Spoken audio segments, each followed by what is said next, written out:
enough to join us. He's now got 2 of those rings. All right, it's 28-3. You guys are the number 1 scoring defense out there. Were you thinking a little bit like, what the heck's happening? Kind of, but, we got in that locker room and everyone settled down. We went over what happened in the first half, and then the coaches took a break and came back. And he came out and said, this is what we got to do in the second half. Bill came in there and told us 21 points is not going to beat us. Defensively, obviously, we got to go get stops. And offensively, we're going to put the ball in the end zone. And the second half played out just like he said. They only converted 1 third down, Devin. That's amazing. Even being down by 25 points, 1 third down. What went into that? How incredible in your mind was the way you guys played on third down? That's what was crazy about the game. You look up and they had 28 points, and I think they were 1 of 5 on third down. Usually you're playing great defense. They only got 1 third down conversion. So we knew we just need to play a little bit better on first and second down, the chunk plays, and we were able to do that. Obviously those guys up front, putting pressure on the quarterback was huge. Hightower strip sack, that really turned the game around. This defense is known for taking the most potent player away. But early on, like Julio was having his way, and he was doubling him. I was like, what is going on?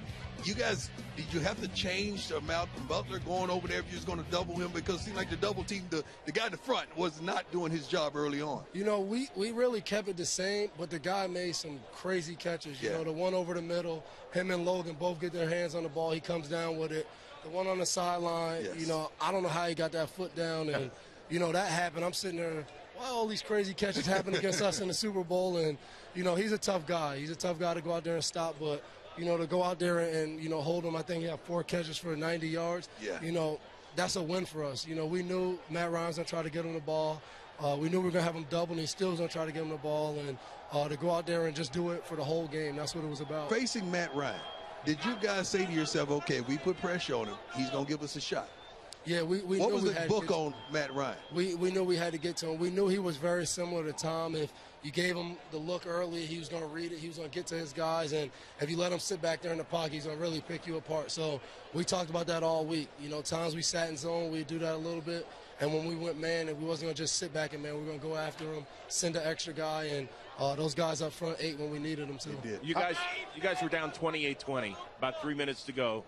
Brady drives the team 91 yards for the game-winning score. As you're sitting over there on the bench, are you thinking to yourself, we're going to overtime, no problem, we're going to win this? Yeah, we're sitting there, and I'm like, Tom's going to go down there and score. That's how we truly feel on this team.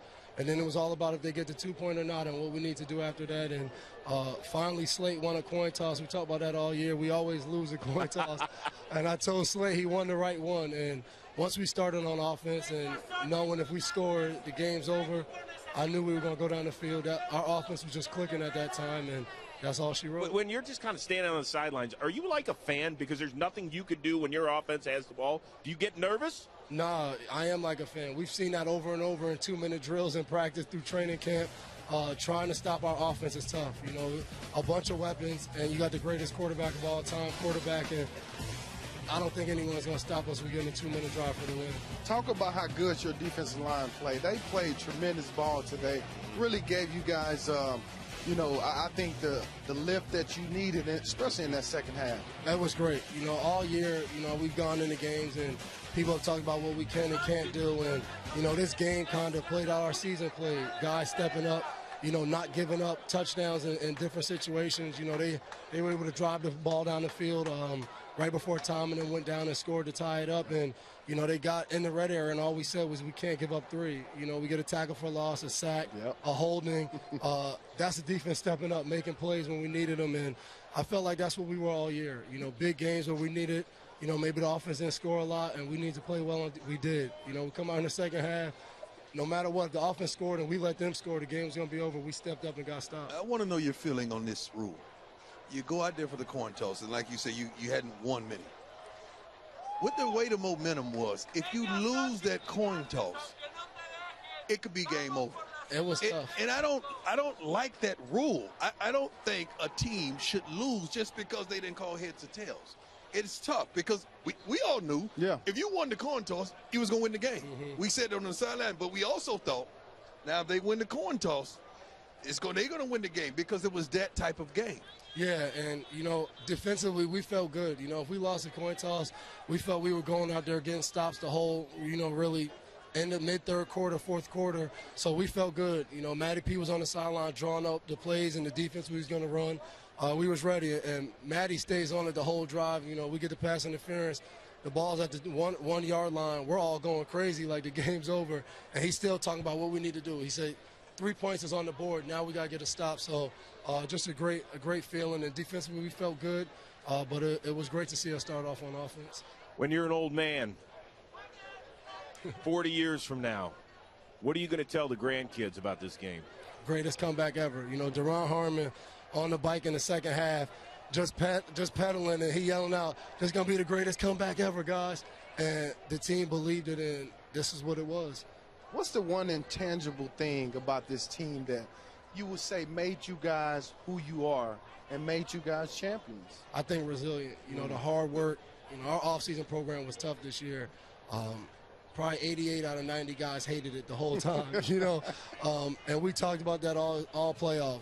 All the dumb things that we felt we did was for this moment, and it paid off because once the game got tough, we felt we had been in that situation before, and that we were going to come out on top. Bill talked about it all week. If we just keep it close, we're going to come out on top, and that's what we did. Was it the Hightower sack fumble that changed the momentum on your sideline? Yeah, I think so. He came out and started the second half with a TFL. And then they were able to come down and score against us. And by the way, that's tackle for loss for us, just fans out there. And then him getting that strip sack and Branch getting on it, I think that gave our offensive momentum. And once they put one in the end zone, I think they just really got clicking. All right, tell us, does Bill Belichick cut loose now? Like when he wins one of these, does he give himself like an hour, a week, a month? How long? It's the whole night at least. We're going to see Wild Bill tonight. Really? What's Wild Bill? Good. I can't talk too much about that. That's behind